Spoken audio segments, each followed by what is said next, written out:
Cluster headache is one of the most debilitating of the primary headaches that we see. And although it's one of the less common headaches, affecting about 2 to 3% of the population, it is something that once you've seen, you never ever forget.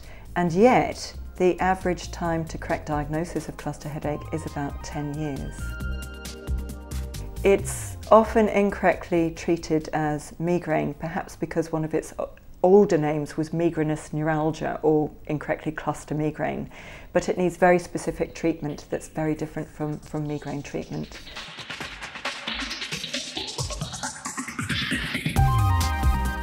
These are episodes that typically affect men in their 20s to 40s that will come, as the name suggests, as a cluster, usually lasting about 6 to 8 weeks, sometimes about once a year, usually at the same time of year, and they will experience excruciating headaches, typically waking them from their sleep about a couple of hours after they go to bed, that build up like that very, very quickly.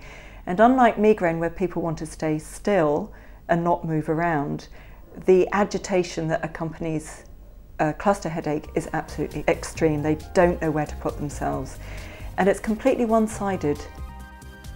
One eye will be affected, it'll go red, the one eye will run, the nose on the same side will run, and it's literally focusing like a piercing hot poker in that one eye.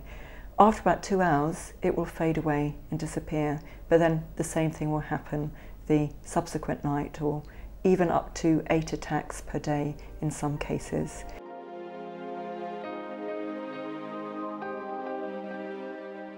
Unfortunately, there's also a condition called chronic cluster headache, where instead of bouts lasting 6 to 8 weeks, it just occurs constantly with very little respite. And that can be very, very difficult to treat or to get under control. And although we can provide treatments to help ease the symptoms, we've really, very rarely do we manage to get somebody in complete freedom from symptoms during these episodes.